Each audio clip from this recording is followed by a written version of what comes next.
The biggest missed opportunity in the movie was instead of Mighty Strike Freedom's forehead cannon, they should have put it on his crotch instead and called it the Seed Cannon. Gundam SEED Freedom, a movie you barely hear bad things about.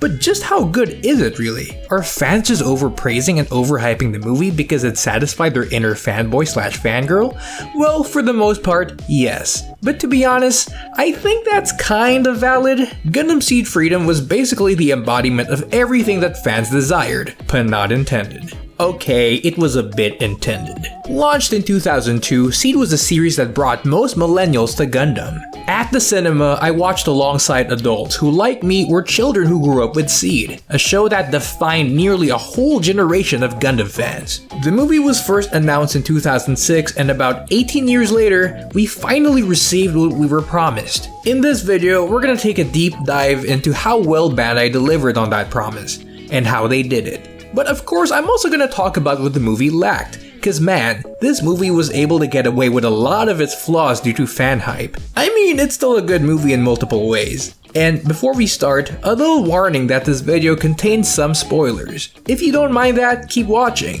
Seriously, keep watching and like and subscribe. Anyway, what made this a good movie? This movie primarily relies on fan service, but I gotta say, this was some good fan service. It's like they really did their research on what fans wanted to see. The movie gave us boner-inducing fast-paced mecha action, well-portrayed characters, and strategically placed bursts of details that SEED is known for, such as brutal civilian deaths, Captain Tadaka's legacy, Luna's still missing critical shots, and SAGs! First, let's talk about the characters. They were written in ways that fans wanted to see. Many fans hate Kira Yamato, so yeah, let's have him nearly NTR'd, beat up by his enemy, beat up by his friend, his best friend, and just mentally suffer for about half of the movie. Seeing Kira suffer puts smiles on faces of many fans, including me. I am aware that he is quite loved in Japan, but is also hated there at the same time. It's like the Japanese fans have a weird love-hate relationship with Kira. Meanwhile, people love Shin.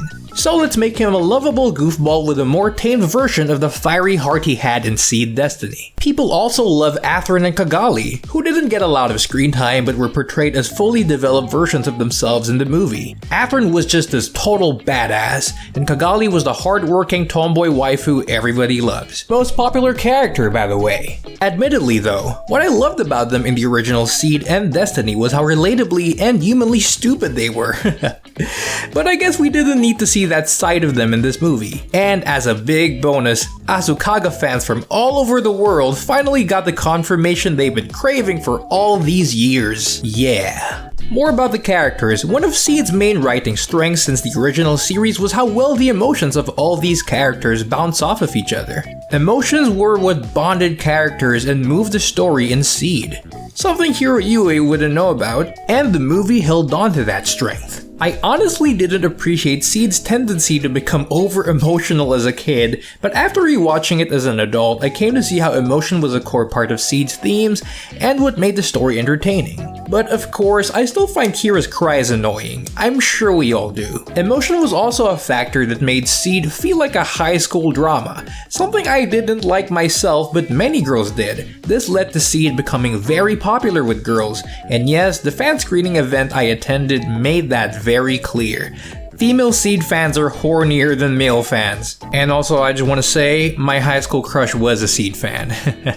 It did not work out. Not that that implies anything. Also, adding to the nostalgia trip was the addition of Agnes's character, who's basically just Flay rewritten as a comic relief chick. Same voice actress too. She's basically Flay but hornier, has piloting skills, and since this movie already has enough serious drama, let's replace Flay's serious drama with comedic pettiness. Also, Kira already learned his lesson in SEED, so he definitely won't fall for the same tricks this time. What I find interesting about Agnes is that while she's a new character, her essence as a character is still very nostalgic and reference-based, and she was given many traits that give you both a nostalgia boner and maybe an actual boner for those of you with weirder tastes. However, good character writing was only seen with the main characters we know and love. The antagonists of Gundam SEED Freedom felt very one-dimensional and pale in comparison to Lacus, the original SEED villain who in my opinion is one of the greatest Gundam villains of all time. But we'll talk more about that later when we discuss the plot. Now, let's talk about the mobile suits and how entertainingly they were utilized in the movie. While I'm not a fan of the Rising Freedom's color scheme, I do like how it visually keeps the silhouette of the original Freedom instead of the Strike Freedom. This allowed Rising Freedom to enter the classic high mobility aerial tactics or high mat full burst mode, visually taking us back to give us some full burst nostalgia boners. Also, it's always cool fan service to see pilots using mobile suits they're not used to, like Shin in the Immortal Justice and Athrun in the Strike Freedom. It's interesting, fun, and sometimes shocking to see stuff like this happen. And I think I did appreciate how Shin definitely does not pilot the Justice the same way Athrun would. Some would think that Shin would kick total ass in the Justice, as he's used to melee combat with both the Destiny and the Impulse. However, in my opinion at least, the Justice's style of combat is still pretty different, as it uses light but fast melee hits, whereas the Destiny and Sword Impulse would use heavy slashes to cut enemies down. And I think it's cool how they use that factor to characterize Shin's weaknesses and strengths as a pilot. Additionally, let's talk about the Duel and the Buster, fan favorite mobile suits piloted by fan favorite characters. Well, mostly Izak. And yes, a lot of the girls were crazy for Izak in the cinema. These two Gundams being in the movie really helped with fan service and nostalgia triggers, despite being, you know, kinda forced and kinda weird. And on top of that, we got a lot of cool mobile suit references across the movie. Athrun moving on from piloting a Zaku and now kicking so much ass in the Zagok, modern iterations of classic mobile suits, like what they did a lot of in Destiny, the Foundation mobile suits looking like Crossbone Vanguard suit from F91, and a handful of Build Fighters references or similarities, I guess, since, I mean, I'm not even sure if these are confirmed, so yeah.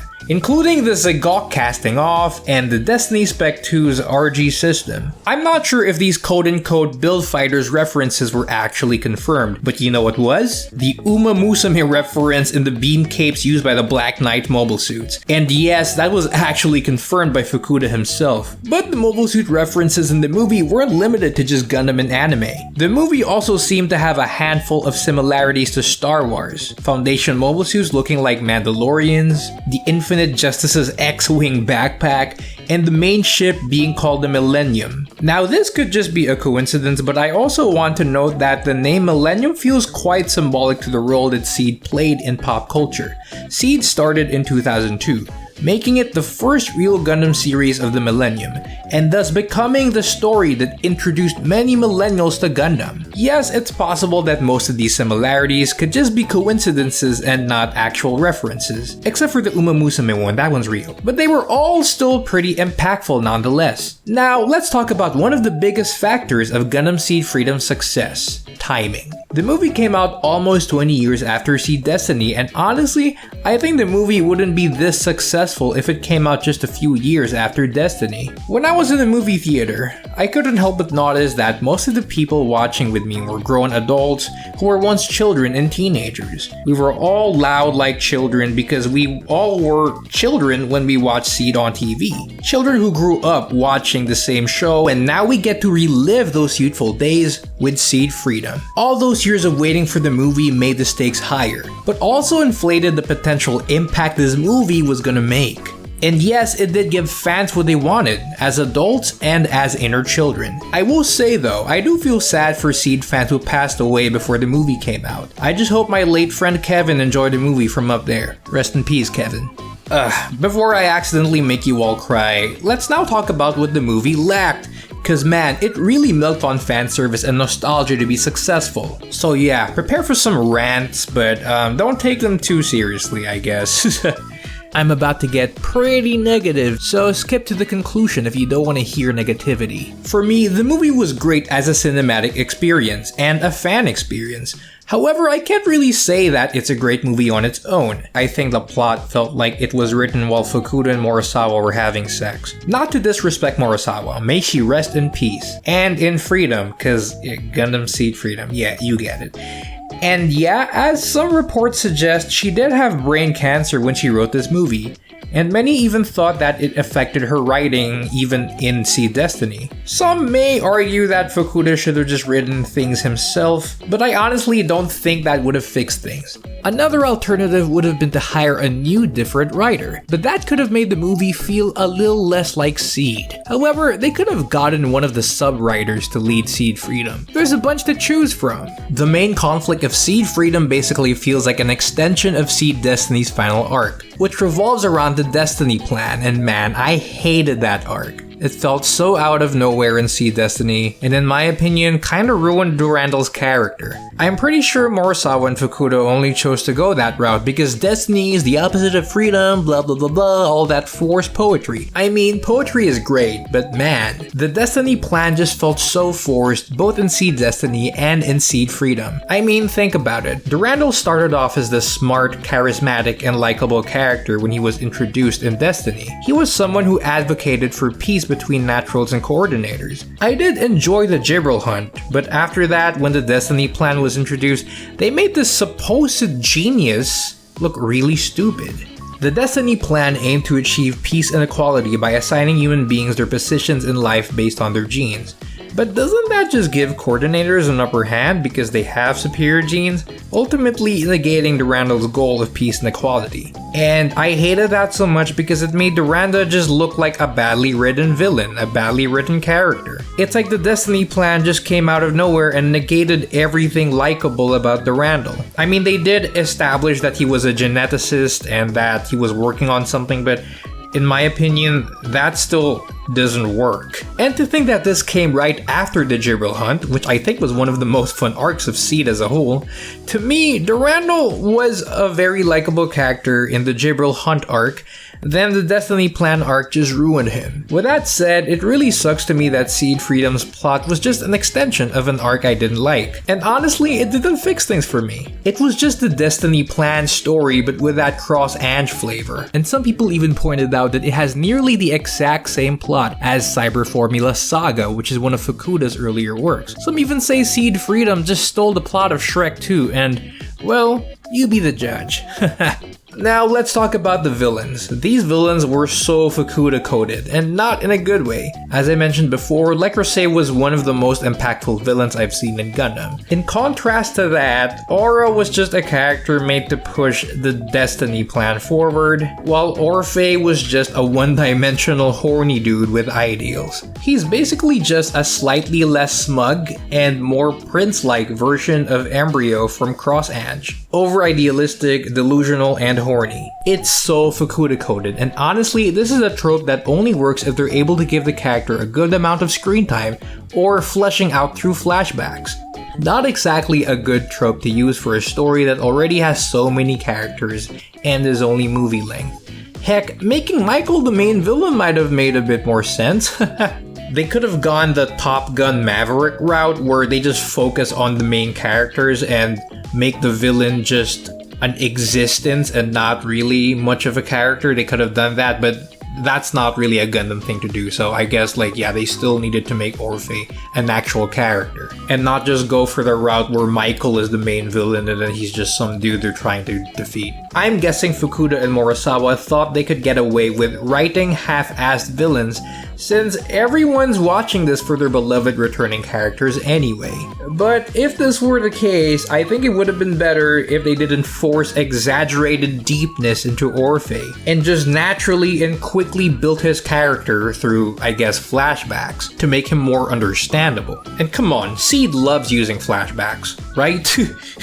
It's already a Seed-coded thing to use flashbacks. Why not use more flashbacks to further flesh out Orphe? Now, let's talk about one more thing I didn't like about the movie. It felt so off-brand to me that Kira and Lacus ended up killing Orphe and Ingrid, even right after Lacus delivered a preachy speech that made it look like she was trying to teach the two villains a lesson and maybe try to change them. And also, Kira, who's known for sparing lives, seemed to not hold back on this one. Now, this might be an attempt to please fans who don't like Kira's pacifism, but I think it felt very off-brand for Kira in the end. I think it would have made more sense if they only killed Aura, who is the main source of evil here, and then spared Orphe and Ingrid after defeating the Kalrea, I think that's how it's pronounced, mobile suit, and teaching the pair a lesson. Cause honestly, I don't think Orphe was the main evil here. He and Ingrid were just being manipulated by Aura, if you think about it. The Kira and Lacus I grew up with would have spared Orphe's and Ingrid's lives after teaching them a lesson. But, you know, after all the death-cheating shenanigans that SEED has had, I wouldn't be surprised if Fukuda just suddenly claimed that Orphe and Ingrid are alive. It almost feels like this is the opposite of G-Witch's ending, where the biggest villains were all spared. Now don't get me wrong, I also think G-Witch's ending was lacking.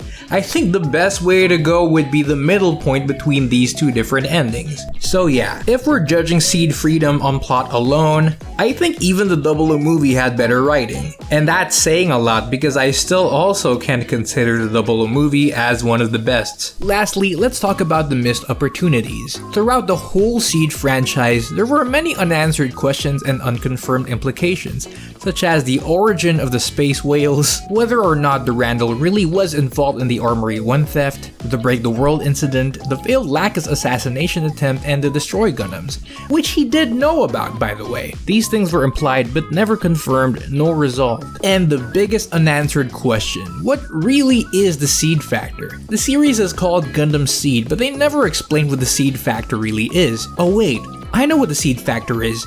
Yeah, plot armor, that's what it is. Another missed opportunity was explaining Mulaflaga's emergence as a new type, which Fukuda has confirmed. I honestly think that Accords really felt like an attempt to artificially recreate what a new type would be. So honestly, they could have tied that in with Mulaflaga's new type nature. With all that said, I still think that Gundam SEED Freedom is worth watching, especially if you grew up with SEED. It's gonna put a smile on your face. Also, I recommend you see it in the cinema. I believe this movie was really made for a cinematic experience to be enjoyed with a crowd, rather than just watching the movie alone on your computer. If I'm judging the movie based on just the plot, I give this a 6 out of 10. But if I'm rating Gundam SEED Freedom as an overall cinematic experience and as a fan who grew up with SEED, I give this a 9 out of 10. Despite the poor plot writing, I still think that the fan service and, well, the overall delivery of the movie kinda made up for what it lacked. I also want to note that I came into the movie with spoilers already.